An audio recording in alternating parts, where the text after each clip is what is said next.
Hello दोस्तों, क्या आपने कभी सोचा है कि कुछ लोग बड़े से बड़ा रिस्क क्यों ले लेते हैं, जबकि कुछ लोग छोटी छोटी चीजों से भी डर जाते हैं। आखिर ऐसा क्यों होता है कि कुछ लोग अपनी जिंदगी में बड़े डिसीजंस बिना किसी हेजिटेशन के ले लेते हैं, जबकि कुछ लोग हर कदम उठाने से पहले 1000 बार सोचते हैं। क्या रिस्क टेकिंग कोई इनबिल्ट टैलेंट है जो सिर्फ कुछ खास लोगों को मिलता है, या फिर इसे सीखा जा सकता है? रिस्क यानी जोखिम हमारी जिंदगी का एक ऐसा हिस्सा है जिसे हम चाहें या ना चाहें हमें फेस करना ही पड़ता है। लेकिन सवाल यह है कि रिस्क टेकिंग का सही तरीका क्या है? क्या यह सिर्फ लक, किस्मत पर डिपेंड करता है, या इसके पीछे कोई साइंटिफिक लॉजिक है? अगर हम इस आर्ट को सीख लें तो क्या हम भी अपनी जिंदगी के सबसे बड़े डिसीजंस बिना डर के ले सकते हैं? आज हम बात करने वाले हैं एक ऐसी किताब की जो रिस्क टेकिंग के पीछे की साइंस को रिवील करती है, द आर्ट ऑफ रिस्क। यह सिर्फ एक किताब नहीं बल्कि एक माइंडसेट है जो हमें सिखाती है कि कैसे हम फियर को कंट्रोल करके कैलकुलेटेड रिस्क्स ले सकते हैं और अपनी लाइफ में एक्स्ट्रॉर्डिनरी सक्सेस हासिल कर सकते हैं। रिस्क टेकिंग सिर्फ डेयर डेविल्स या एडवेंचर सीकर्स के लिए नहीं है। यह एक ऐसी स्किल है जिसे हर कोई डेवलप कर सकता है, चाहे आप बिजनेस में हो, करियर में ग्रोथ चाहते हो, या पर्सनल लाइफ में बोल्ड डिसीजंस लेना चाहते हो। रिस्क लेना जरूरी है, लेकिन सही रिस्क लेना और बेवजह का रिस्क लेना दोनों में बहुत बड़ा फर्क होता है। इस किताब में बताया गया है कि हमारे दिमाग में ऐसा कौन सा सिस्टम होता है जो यह डिसाइड करता है कि हम किसी रिस्क को एक्सेप्ट करेंगे या उससे डरकर पीछे हट जाएंगे। क्या कोई ऐसा तरीका है जिससे हम अपने माइंड को ट्रेन कर सकते हैं ताकि हम सही समय पर सही रिस्क लें? क्या हमारे पास्ट एक्सपीरियंसेस, हमारी सोचने का तरीका और हमारी पर्सनालिटी इस पर असर डालती है कि हम रिस्क लेने वाले इंसान बनेंगे या नहीं?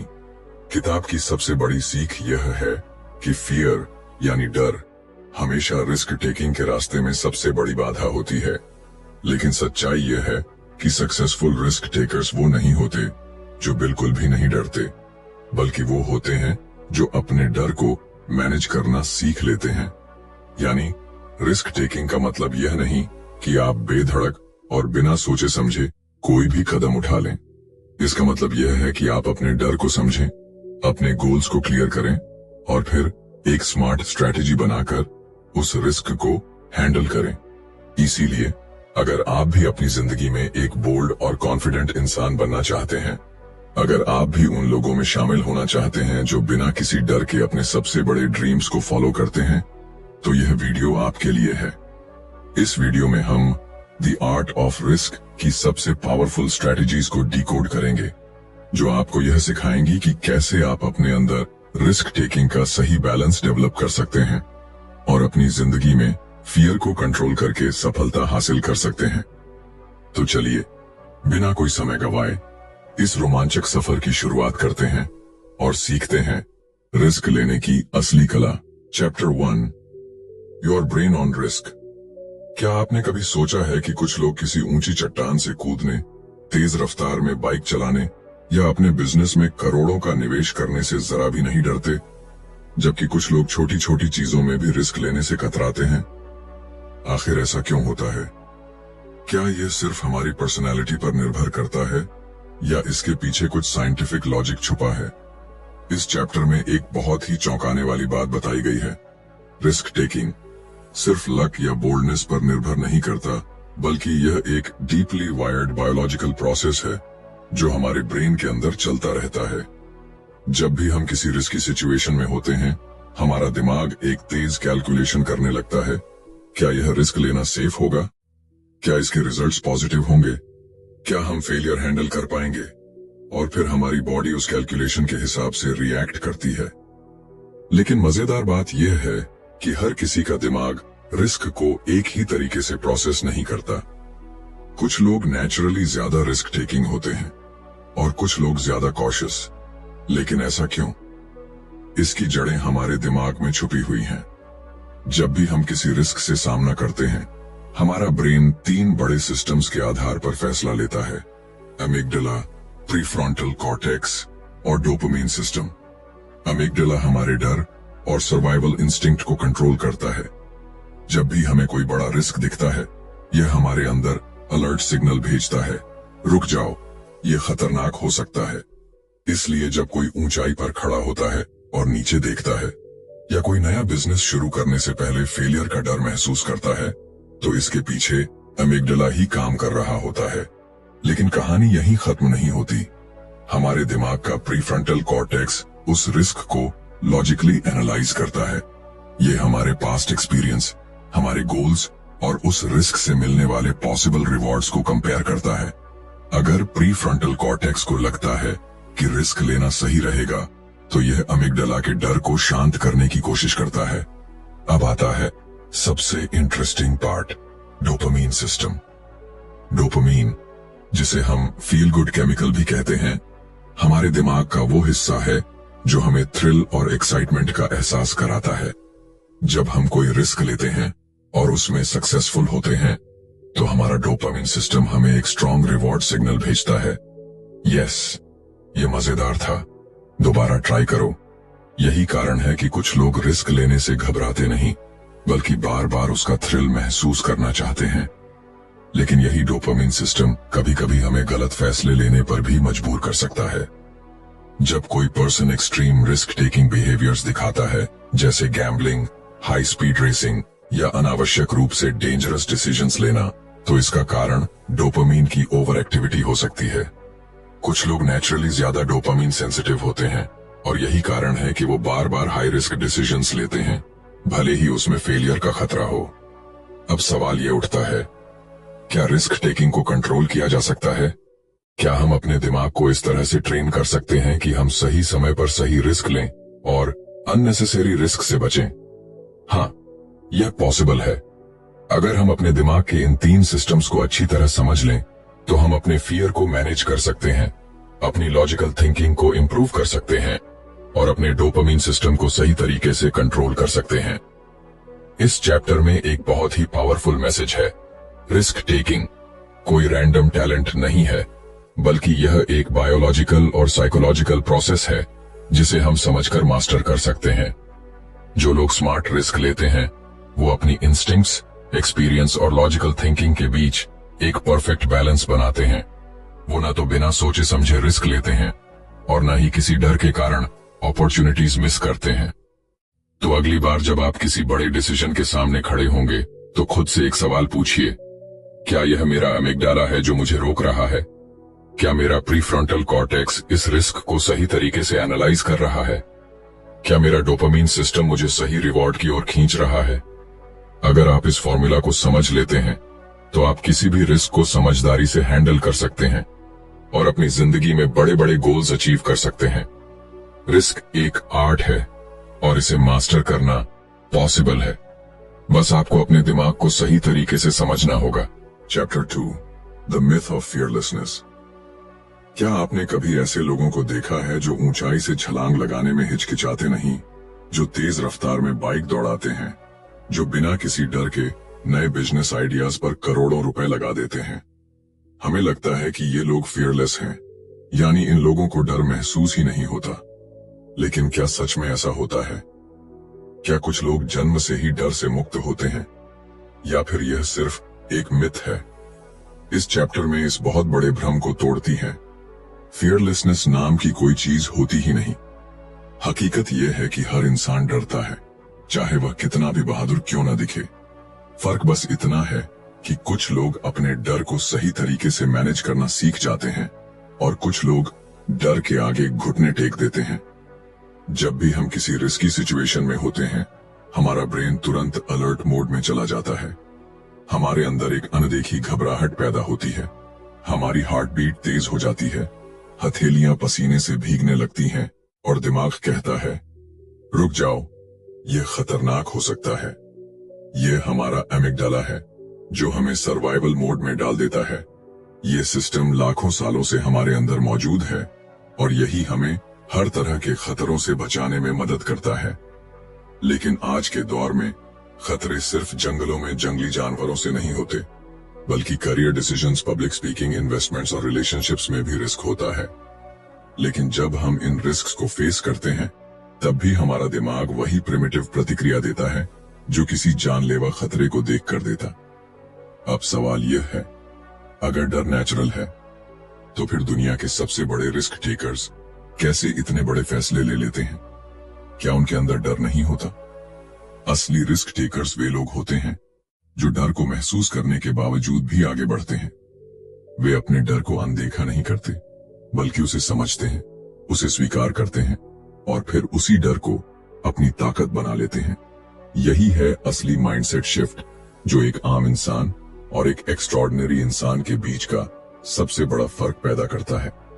एक प्रोफेशनल स्काई डाइवर जब हजारों फीट ऊंचाई से कूदता है तो उसे भी डर लगता है। एक एंटरप्रेन्योर जब अपना पहला स्टार्टअप शुरू करता है तो उसे भी नाकामयाबी का डर होता है, लेकिन फर्क यह है कि वे इस डर को अपने ऊपर हावी नहीं होने देते। वे जानते हैं कि डर सिर्फ एक सिग्नल है जो हमें बताता है कि हम अपने कंफर्ट जोन से बाहर आ रहे हैं, और इसी कंफर्ट जोन से बाहर निकलकर ही कोई इंसान ग्रोथ कर सकता है।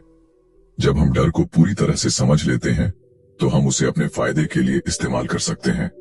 डर हमें सतर्क बनाता है, हमें सोचने पर मजबूर करता है, हमें ज्यादा प्रिपेयर्ड करता है। एक सही मात्रा में डर हमें बेहतर परफॉर्मेंस देने में मदद करता है, लेकिन अगर यह डर हद से ज्यादा बढ़ जाए तो यह हमें पैरालाइज कर देता है, हमें डिसीजंस लेने से रोकता है और हमारी जिंदगी को एक लिमिटिंग बॉक्स में बंद कर देता है। इसीलिए सबसे जरूरी चीज ये है कि हम अपने डर को दबाने की कोशिश न करें, बल्कि उसे मैनेज करना सीखें। ये सोचने के बजाय कि मैं डर को खत्म कैसे करूं, हमें यह सोचना चाहिए कि मैं इस डर के साथ कैसे आगे बढ़ सकता हूं। दुनिया के सबसे बड़े लीडर्स, एथलीट्स, आर्टिस्ट्स और एंटरप्रेन्योर्स सब इसी माइंडसेट के साथ जीते हैं। वे डर को खत्म नहीं करते, बल्कि उसे अपना दोस्त बना लेते हैं। तो अगली बार जब आपको किसी रिस्की डिसीजन के सामने घबराहट महसूस हो तो इसे कमजोरी मत समझिए। यह एक सिग्नल है कि आप अपनी लिमिट्स को पुश कर रहे हैं। डर महसूस होना कोई गलत बात नहीं, लेकिन डर के कारण अपॉर्चुनिटीज को खो देना यह सबसे बड़ी गलती हो सकती है। फियरलेसनेस एक मिथ है, लेकिन फियर मैनेजमेंट एक आर्ट है। यही इस चैप्टर की सबसे बड़ी सीख है। अगर आप इस आर्ट को सीख जाते हैं तो कोई भी डर आपको आपकी ड्रीम लाइफ तक पहुंचने से रोक नहीं सकता। Chapter 3, the risk ladder. क्या आपने कभी सोचा है कि एक ही जैसी सिचुएशन में कुछ लोग बिना किसी डर के आगे बढ़ जाते हैं, जबकि कुछ लोग घबराकर पीछे हट जाते हैं? मान लीजिए कि दो दोस्त एक साथ एक ऊंची चट्टान पर खड़े हैं। उनमें से एक तुरंत नीचे छलांग लगाने को तैयार हो जाता है, जबकि दूसरा असहज महसूस करता है और पीछे हट जाता है। या फिर दो एंटरप्रेन्योर्स को एक नया बिजनेस शुरू करने का मौका मिलता है। एक बिना हिचकिचाहट इन्वेस्ट करने को तैयार हो जाता है, जबकि दूसरा रिस्क के बारे में सोच सोचकर परेशान हो जाता है। आखिर ऐसा क्यों होता है? हर इंसान का रिस्क टेकिंग लेवल अलग अलग होता है। यह कोई फिक्स्ड चीज नहीं है, बल्कि यह एक सीढ़ी, लैडर की तरह काम करता है। यानी जब भी हम कोई रिस्क लेते हैं और उसमें सक्सेसफुल होते हैं तो हमारा दिमाग अगले बड़े रिस्क के लिए तैयार हो जाता है। लेकिन जब हम बार बार रिस्क से बचते हैं तो हमारा कॉन्फिडेंस कम होने लगता है और धीरे धीरे हम छोटे छोटे फैसलों में भी डर महसूस करने लगते हैं। सोचिए कि एक बच्चा पहली बार साइकिल चलाने की कोशिश कर रहा है। पहले वह डगमगाता है, गिरता है, लेकिन धीरे धीरे बैलेंस बनाना सीखता है। जब वह एक बार बिना गिरने के थोड़ी दूर तक चला लेता है तो उसका कॉन्फिडेंस बढ़ जाता है। फिर वह तेज चलाने की कोशिश करता है और कुछ ही दिनों में वह बिना किसी डर के पूरी गली में घूमने लगता है। यही रिस्क लैडर है। छोटे छोटे रिस्क लेकर हम बड़े रिस्क के लिए तैयार होते जाते हैं।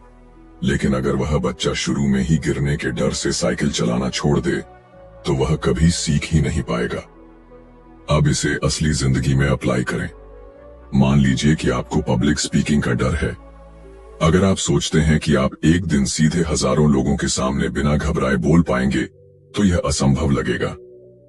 लेकिन अगर आप छोटे स्टेप्स लें, पहले दोस्तों के सामने बोलें, फिर छोटे ग्रुप में, फिर किसी मीटिंग में, तो धीरे धीरे आपका कॉन्फिडेंस बढ़ेगा और आप अपने फियर को ओवरकम कर लेंगे। दुनिया के सबसे बड़े रिस्क टेकर्स ने भी इसी सीढ़ी को चढ़कर ऊंचाई हासिल की है। कोई भी इंसान एक ही दिन में एक्सट्रीम रिस्क टेकर नहीं बनता। हर बड़ा डिसीजन, हर बड़ा एडवेंचर, हर बड़ी सफलता छोटे छोटे रिस्क्स से शुरू होती है। यही कारण है कि कुछ लोग हाई रिस्क सिचुएशंस को भी बड़ी आसानी से हैंडल कर लेते हैं, क्योंकि उन्होंने अपनी रिस्क टेकिंग क्षमता को धीरे धीरे डेवलप किया है। इस चैप्टर की सबसे बड़ी सीख ये है कि अगर आप अपनी जिंदगी में रिस्क लेने से डरते हैं, तो आपको एकदम से कोई बड़ा रिस्क लेने की जरूरत नहीं है। आपको बस अपनी रिस्क लैडर पर एक स्टेप ऊपर चढ़ने की जरूरत है। छोटे छोटे चैलेंजेस को एक्सेप्ट कीजिए, अपनी कंफर्ट जोन से बाहर आइए और धीरे धीरे अपने डर को पीछे छोड़ दीजिए, क्योंकि अगर आप हमेशा सेफ जोन में रहेंगे तो आपकी जिंदगी कभी नहीं बदलेगी। लेकिन अगर आप अपनी रिस्क टेकिंग क्षमता को धीरे धीरे बिल्ड करेंगे तो आप वह हासिल कर सकते हैं जो आज आपको असंभव लगता है।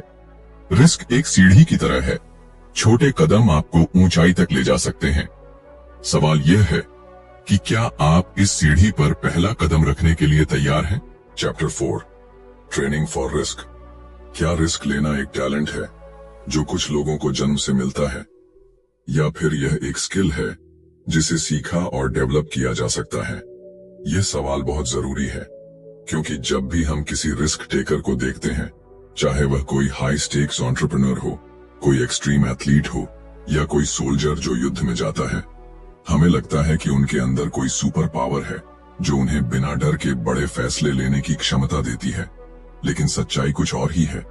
रिस्क टेकिंग कोई जादू नहीं है, बल्कि यह एक स्किल है जिसे आप सही ट्रेनिंग के जरिए सीख सकते हैं। जब हम रिस्क लेने की बात करते हैं तो यह सिर्फ लक या नेचुरल बोल्डनेस पर निर्भर नहीं करता, बल्कि यह इस बात पर निर्भर करता है कि हमने खुद को उस सिचुएशन के लिए कितना तैयार किया है। यानी रिस्क लेना कोई कॉइन टॉस नहीं है, बल्कि यह एक कैलकुलेटेड प्रोसेस है जिसे आप अपने दिमाग और शरीर को ट्रेन करके इम्प्रूव कर सकते हैं। अब सोचिए, जब कोई फायर फाइटर जलते हुए घर में जाता है तो क्या वह बिना सोचे समझे अंदर कूद जाता है? नहीं, वह जानता है कि आग कैसे फैलती है, उसे पता होता है कि कहां जाना है और किस तरह से खतरे को कम करना है। उसने ट्रेनिंग ली होती है, बार बार ड्रिल्स की होती है, जिससे उसका दिमाग सही समय पर सही डिसीजन लेने के लिए तैयार हो जाता है। यही ट्रेनिंग फॉर रिस्क है, अपने दिमाग और शरीर को इस तरह तैयार करना कि जब कोई हाई स्टेक्स सिचुएशन आए तो आप बिना घबराए सही फैसला ले सकें। अगर आप किसी नए बिजनेस में इन्वेस्ट करना चाहते हैं तो क्या आप बिना रिसर्च किए करोड़ों रुपए लगा देंगे? बिल्कुल नहीं। पहले आप मार्केट को स्टडी करेंगे, डेटा एनालाइज करेंगे, एक्सपर्ट से बात करेंगे और फिर एक कैलकुलेटेड रिस्क लेंगे। यही रिस्क टेकिंग का असली फॉर्मूला है। सही तैयारी, सही नॉलेज और सही एग्जीक्यूशन। रिस्क टेकिंग को इम्प्रूव करने के लिए सबसे जरूरी चीज है एक्सपोजर। यानी अगर आप किसी चीज से डरते हैं तो आपको बार बार खुद को उस सिचुएशन में डालना होगा ताकि आपका दिमाग उस चीज को नॉर्मल मानने लगे। जब कोई नेवी सील सैनिक पहली बार पानी के अंदर सांस रोकने की ट्रेनिंग करता है तो वह घबरा जाता है, लेकिन बार बार ट्रेनिंग करने के बाद उसका दिमाग उस स्थिति को सामान्य, नॉर्मल मानने लगता है और वह बिना घबराए मिशन पूरा कर सकता है। यही कॉन्सेप्ट हर तरह के रिस्क टेकिंग पर लागू होता है। रिस्क टेकिंग को इम्प्रूव करने के लिए दूसरी जरूरी चीज है सिमुलेशन। यानी आप असली रिस्क लेने से पहले उसकी प्रैक्टिस कर सकते हैं। पायलट हजारों फीट की ऊंचाई पर प्लेन उड़ाने से पहले फ्लाइट सिमुलेटर्स में प्रैक्टिस करते हैं। डॉक्टर्स सर्जरी करने से पहले वर्चुअल रियलिटी ट्रेनिंग लेते हैं और एथलीट्स बार बार अपनी परफॉर्मेंस को टेस्ट करते हैं। जब आपका दिमाग पहले से ही एक सिचुएशन को कई बार एक्सपीरियंस कर चुका होता है तो असली रिस्क लेने का डर बहुत कम हो जाता है। अब सवाल यह है कि क्या कोई भी इंसान खुद को एक स्मार्ट रिस्क टेकर बना सकता है? कैट सुकेल कहती हैं, हाँ, बिल्कुल। अगर आप खुद को सही ट्रेनिंग और सही एक्सपोजर देते हैं तो आप अपने कंफर्ट जोन से बाहर आ सकते हैं और बेहतर डिसीजंस ले सकते हैं। हर बड़ा रिस्क टेकर पहले छोटे छोटे स्टेप्स लेकर खुद को तैयार करता है और यही सबसे बड़ा सीक्रेट है। इस चैप्टर की सबसे बड़ी सीख यह है कि रिस्क टेकिंग कोई मैजिक पावर नहीं, बल्कि एक सीखी जाने वाली स्किल है। अगर आप सही ट्रेनिंग लेते हैं, सही माइंडसेट डेवलप करते हैं और धीरे धीरे खुद को एक्सपोजर देते हैं, तो आप भी उन लोगों में शामिल हो सकते हैं जो बड़े से बड़ा रिस्क स्मार्ट तरीके से लेते हैं और अपनी जिंदगी में बड़ी सफलता हासिल करते हैं। तो अब सवाल यह है, क्या आप खुद को अगले रिस्क के लिए ट्रेन करने के लिए तैयार हैं? Chapter 5, the power of intuition. क्या आपको कभी ऐसा महसूस हुआ है कि कोई बड़ा फैसला लेने से पहले आपके अंदर से एक आवाज आई हो, यही सही है, यही करो? या फिर कोई सिचुएशन देखकर आपको अचानक एहसास हुआ हो कि यहाँ कुछ गलत है, मुझे इससे दूर रहना चाहिए? ये जो अंदर से आने वाली आवाज होती है, जिसे हम अक्सर सिक्स्थ सेंस या गट फीलिंग कहते हैं, इसे ही इंट्यूशन कहते हैं। और क्या आप जानते हैं कि दुनिया के सबसे बड़े रिस्क टेकर्स अपने डिसीजंस लेने में इसी इंट्यूशन पर सबसे ज्यादा भरोसा करते हैं? इंट्यूशन कोई जादू या रहस्य नहीं है, बल्कि यह हमारे दिमाग का एक बेहद शक्तिशाली डिसीजन मेकिंग टूल है, जिसे हम अक्सर नजरअंदाज कर देते हैं। इंट्यूशन हमें वो चीजें महसूस करने की शक्ति देता है जो हमारे कॉन्शियस माइंड के लिए तुरंत समझ पाना मुश्किल होता है। जब कोई अनुभवी डॉक्टर बिना किसी टेस्ट के ही मरीज की बीमारी का अंदाजा लगा लेता है, जब कोई इन्वेस्टर बिना ज्यादा डेटा देखे किसी बड़ी कंपनी में इन्वेस्ट कर देता है, या जब कोई सोल्जर किसी अनजान खतरे को पहले ही भांप लेता है, तो ये सब इंट्यूशन की ताकत है। अब सवाल यह उठता है कि यह इंट्यूशन काम कैसे करता है।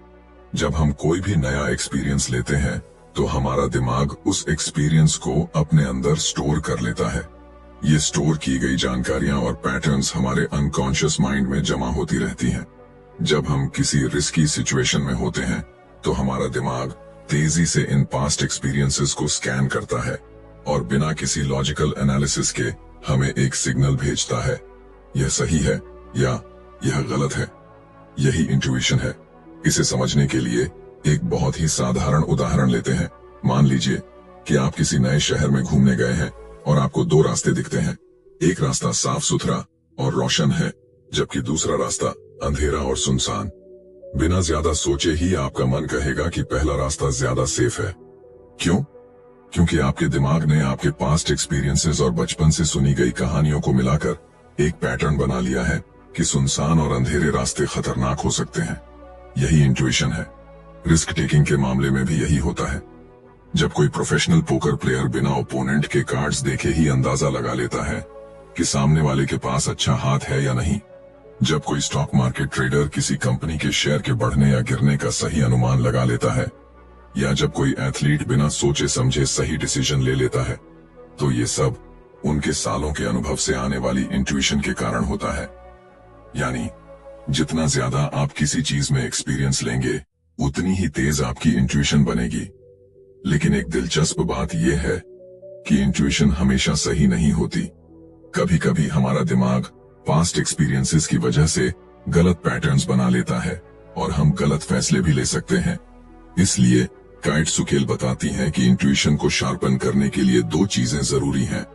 पहला, ज्यादा से ज्यादा एक्सपीरियंस लेना, और दूसरा, अपनी इंट्यूशन को डेटा और लॉजिक से क्रॉस चेक करना। इसका मतलब यह है कि आपको ब्लाइंडली सिर्फ इंट्यूशन पर भरोसा नहीं करना चाहिए, बल्कि उसे लॉजिकल थिंकिंग के साथ बैलेंस करना चाहिए। रिस्क टेकिंग में इंट्यूशन का सबसे बड़ा फायदा यह होता है कि यह हमें तेज डिसीजंस लेने में मदद करता है। जब हमारे पास ज्यादा सोचने का समय नहीं होता, जब हमें तुरंत कोई एक्शन लेना होता है, तब हमारा कॉन्शियस माइंड इतनी तेजी से प्रोसेस नहीं कर सकता। लेकिन हमारा इंट्यूटिव माइंड पहले से ही तैयार होता है। यही कारण है कि एक्सपीरियंस्ड लोग ज्यादा तेज और सही फैसले ले पाते हैं, क्योंकि उनकी इंट्यूशन पहले से शार्प होती है। इस चैप्टर की सबसे बड़ी सीख ये है कि इंट्यूशन एक सुपर पावर की तरह काम कर सकती है, लेकिन इसे डेवलप करने की जरूरत होती है। जितना ज्यादा आप खुद को न्यू एक्सपीरियंसेस में डालेंगे, जितना ज्यादा आप अपने पास्ट मिस्टेक्स से सीखेंगे, उतनी ही बेहतर आपकी इंट्यूटिव पावर बनेगी। और जब आपकी इंट्यूशन स्ट्रांग हो जाएगी, तब आप किसी भी रिस्की सिचुएशन में तेज और सही डिसीजंस ले पाएंगे। तो सवाल यह है, क्या आप अपनी इंट्यूशन की पावर को अनलॉक करने के लिए तैयार हैं? Chapter 6, the risk taking personality. क्या कभी आपने सोचा है कि कुछ लोग किसी भी सिचुएशन में रिस्क लेने के लिए तैयार रहते हैं, जबकि कुछ लोग जरा सा भी रिस्क लेने से बचते हैं। कुछ लोग ऊंचाई से छलांग लगाने, तेज रफ्तार में बाइक चलाने या नए बिजनेस में करोड़ों लगाने से नहीं घबराते, जबकि कुछ लोग छोटी छोटी चीजों में भी 1000 बार सोचते हैं। आखिर ऐसा क्यों होता है? क्या रिस्क टेकिंग एक आदत है, एक सीखी जाने वाली स्किल है, या फिर यह पर्सनालिटी का हिस्सा है? रिस्क टेकिंग कोई एक जैसा बिहेवियर नहीं है, बल्कि यह हमारी पर्सनालिटी का हिस्सा होता है। यानी हर इंसान में रिस्क लेने की क्षमता अलग अलग होती है, और यह बहुत हद तक इस बात पर निर्भर करता है कि हमारा दिमाग किस तरह से बना है। जब हम रिस्क टेकिंग की बात करते हैं तो यह सिर्फ एक चॉइस नहीं होती, बल्कि यह हमारी बायोलॉजी, साइकोलॉजी और पास्ट एक्सपीरियंसेस से जुड़ी होती है। कुछ लोगों के दिमाग में डोपामीन सिस्टम बहुत एक्टिव होता है, जो उन्हें थ्रिल और एक्साइटमेंट की तरफ खींचता है। यही कारण है कि कुछ लोग एडवेंचर स्पोर्ट्स, गैम्बलिंग और हाई स्टेक्स बिजनेस में ज्यादा दिलचस्पी लेते हैं। उनका दिमाग उन्हें लगातार नयापन खोजने के लिए प्रेरित करता है। वहीं कुछ लोगों का दिमाग ज्यादा कॉशियस होता है, जो उन्हें हर रिस्क को एनालाइज करने और सेफ रहने के लिए कहता है। रिस्क टेकिंग पर्सनालिटी को 3 अलग अलग कैटेगरीज में बांटा जा सकता है। कुछ लोग नेचुरली हाई रिस्क टेकर्स होते हैं, कुछ मॉडरेट रिस्क टेकर्स होते हैं, और कुछ लोग लो रिस्क टेकर्स होते हैं। हाई रिस्क टेकर्स वे होते हैं जो किसी भी नई चुनौती को लेकर एक्साइटेड हो जाते हैं। उन्हें लगातार नयापन चाहिए होता है और वे अनिश्चितताओं, अनसर्टेनिटीज को एक्सेप्ट करना जानते हैं। मॉडरेट रिस्क टेकर्स वे होते हैं जो कैलकुलेटेड रिस्क्स लेते हैं, यानी वे सोच समझकर फैसले लेते हैं, लेकिन जरूरत पड़ने पर बड़े कदम उठाने से पीछे नहीं हटते। लो रिस्क टेकर्स वे होते हैं जो स्टेबिलिटी को प्राथमिकता देते हैं, हर स्थिति में सेफ रहना चाहते हैं और अनिश्चितताओं से बचते हैं। अब सवाल यह उठता है कि क्या रिस्क टेकिंग पर्सनालिटी को बदला जा सकता है? केट सुकिल कहती हैं कि हाँ, यह संभव है। रिस्क टेकिंग कोई फिक्स्ड ट्रेट नहीं है, बल्कि यह हमारी हैबिट्स, एनवायरनमेंट और एक्सपीरियंसेस से प्रभावित होती है। अगर कोई लो रिस्क टेकर है तो वह धीरे धीरे अपनी रिस्क टेकिंग क्षमता को बढ़ा सकता है। जब हम खुद को छोटी छोटी रिस्की सिचुएशंस में डालते हैं और उन्हें सफलतापूर्वक हैंडल करते हैं, तो हमारा दिमाग रिस्क टेकिंग को नॉर्मल मानने लगता है। इसी तरह हाई रिस्क टेकर्स को यह सीखने की जरूरत होती है कि वे कब और कितना रिस्क लें, ताकि वे अननेसेसरी लॉस से बच सकें। रिस्क टेकिंग पर्सनालिटी को समझने का सबसे बड़ा फायदा यह है कि आप अपनी स्ट्रेंथ्स और वीकनेसेस को पहचान सकते हैं। अगर आप नेचुरली रिस्क अवर्स हैं, तो आप अपनी कंफर्ट जोन से बाहर निकलकर खुद को चैलेंजेस में डाल सकते हैं। और अगर आप बहुत ज्यादा रिस्क टेकिंग हैं, तो आप खुद को कंट्रोल करके ज्यादा कैलकुलेटेड और थॉटफुल डिसीजंस ले सकते हैं। इस चैप्टर की सबसे बड़ी सीख ये है कि रिस्क टेकिंग पर्सनालिटी कोई स्थायी चीज नहीं है। अगर आप चाहें तो आप अपने माइंडसेट को बदल सकते हैं, अपने कंफर्ट जोन को एक्सपैंड कर सकते हैं और अपने डिसीजंस को बैलेंस कर सकते हैं। असली सक्सेस उन्हीं लोगों को मिलती है जो अपने नेचर को समझकर खुद को इंप्रूव करने की कोशिश करते हैं। तो सवाल यह है, क्या आप अपनी रिस्क टेकिंग क्षमता को समझने और बेहतर बनाने के लिए तैयार हैं? कंक्लूजन, रिस्क एक ऐसा शब्द जो कुछ लोगों के लिए एक्साइटमेंट लाता है और कुछ के लिए डर। लेकिन रिस्क टेकिंग कोई रैंडम एक्ट नहीं, बल्कि एक सीखी जाने वाली स्किल है। यह हमारे दिमाग की हार्ड वायरिंग, हमारे एक्सपीरियंसेस और हमारी पर्सनालिटी से जुड़ा हुआ है। इस किताब में हमने जाना कि कैसे हमारा ब्रेन रिस्क को प्रोसेस करता है, कैसे फियर को मैनेज किया जा सकता है और कैसे छोटी छोटी कैलकुलेटेड रिस्क्स हमें बड़ी सक्सेस तक ले जा सकती हैं। द आर्ट ऑफ रिस्क हमें यह सिखाती है कि कोई भी इंसान एक स्मार्ट रिस्क टेकर बन सकता है, अगर वह सही माइंडसेट और सही ट्रेनिंग अपनाए। दुनिया के सबसे बड़े एंटरप्रेन्योर्स, एथलीट्स और लीडर्स ने अपनी इंट्यूशन को शार्पन किया, अपनी रिस्क टेकिंग स्किल्स को डेवलप किया और अपने कंफर्ट जोन से बाहर निकलकर बड़े डिसीजंस लिए। उन्होंने न सिर्फ अपने डर पर काबू पाया, बल्कि रिस्क को एक अपॉर्चुनिटी की तरह देखा।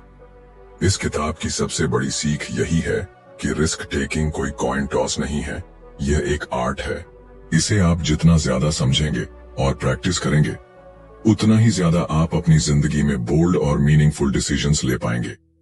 चाहे आप करियर में आगे बढ़ना चाहते हो, कोई नया बिजनेस शुरू करना चाहते हो, या अपनी जिंदगी के किसी भी क्षेत्र में बड़ा कदम उठाना चाहते हो, रिस्क से भागने के बजाय उसे समझना और अपनाना जरूरी है। अगर आपको यह किताब पसंद आई और इससे आपको कुछ नया सीखने को मिला, तो इसे अपनी जिंदगी में अप्लाई करने की कोशिश जरूर करें। रिस्क टेकिंग ही वो ब्रिज है जो आपको एक ऑर्डिनरी लाइफ से एक्स्ट्रॉर्डिनरी सक्सेस तक ले जाता है। तो अगली बार जब आपके सामने कोई बड़ा डिसीजन आए, तो खुद से पूछें, क्या यह रिस्क लेने लायक है? और अगर हाँ, तो मैं इसे स्मार्ट तरीके से कैसे ले सकता हूं? अगर आपको यह वीडियो पसंद आया, तो इसे लाइक और शेयर करना ना भूलें।